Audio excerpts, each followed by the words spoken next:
آج میں اپنے چینل میک ٹی وی پہ محمود غزنوی تخت و تاج کا اصل وارث تھا کے بارے میں بیان کروں گا۔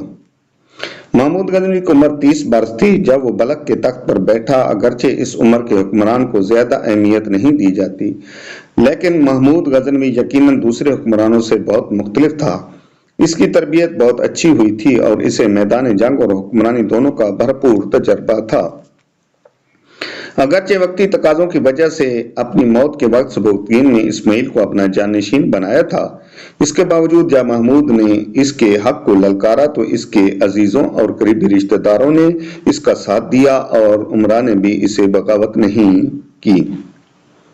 عوام نے بھی کسی رد عمل کا اظہار نہیں کیا۔ اس کی بڑی وجہ یہ تھی کہ اسماعیل نے اپنے والد امیر سبکتگین کے ساتھ کبھی مارکوں میں حصہ لیا تھا، نہ کوئی بڑی کامیابی حاصل کی تھی۔ اس کے برعکس محمود کئی مارکوں میں حصہ لے کر اپنے آپ کو مرد میدان ثابت کر چکا تھا۔ اس کے بعد خراسان کے نظم و نسق کو بہتر کر کے اس نے لوگوں کو بہت اچھا تاثر دیا تھا۔ کیا عوام، کیا امراء سب یہ سمجھتے تھے کہ امیر سبکتگین کی اولاد میں صرف محمود ہی ایک ایسا فرد ہے جو اس قابل ہے کہ اپنے باپ کی سلطنت کو مضبوط و مستحکم بنا سکے اور اسے ہر طرح کے خطروں سے محفوظ رکھ سکے؟ اس لیے امراء نے اس کا انتخاب کیا۔ آنے والے دور نے ثابت کر دیا کہ محمود ہی حقیقی معنوں میں تخت و تاج کا وارث تھا اور اس کا انتخاب نہیں تھا، بلکہ یہ صحیح انتخاب ہے۔ محمود نے تخت نشین ہوتے ہی ان توقعات کو پورا کرنا شروع کر دیا جو اس کے ساتھ وابستہ کی گئی تھی۔ محمود بڑا مردم شناس اور صاحب بصیرت تھا۔ اس نے تخت نشینی کے بعد جن ارکان سلطنت کا انتخاب کیا وہ بے حد موزوں تھا۔ اسے سب نے سراہا اور اس سے بھی عام طور پر یہ سمجھا گیا کہ سلطنت غزنی بہت ترقی کرے گی اور اسے وسعت حاصل ہوگی۔ محمود غزنوی کا انتخاب، اس کا تخت نشین ہونا اور اس نے جن ارکان سلطنت کا انتخاب کیا، یہ سب اس امر کی پیش گوئی کر رہے تھے کہ غزنی کا مستقبل انتہائی تابناک اور شاندار ہے۔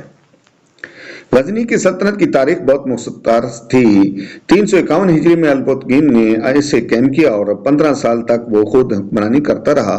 اس کے بعد 1.5-2 برس کا زمانہ ابو اسحاق کا دور اقتدار تھا۔ ابو اسحاق کی موت کے بعد امیر سبکتگین نے تخت سنبھالا جس نے 21 برس تک حکومت کی۔ یوں جب محمود غزنوی سلطنت کا حکمران بنا تو اس سلطنت کی عمر 38 یا 39 برس سے زیادہ نہ تھی۔ 388 ہجری میں محمود غزنوی سربراہ تخت ہوا تو غزنی سلطنت کو ایک ایسا عروج حاصل ہوا جو اس سے پہلے اور اس کے بعد کبھی نہ ہو سکا۔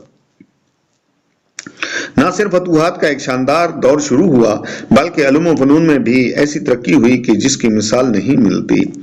ہندوستان کا رخ کرنے سے پہلے محمود غزنوی نے تخت و تاج سنبھال کر اپنی حکومت کی بنیادیں مضبوط کرنے کی طرف توجہ دینی شروع کر دی۔ ایک بالغ و نظر اور دور رس فہم رکھنے والے حکمران کی حیثیت سے اس نے ان علاقوں پر قبضہ کرنے کا پروگرام بنایا جو اس کے اقتدار اور سلطنت غزنی کے لیے کسی وقت نقصان دہ ثابت ہو سکتے تھے۔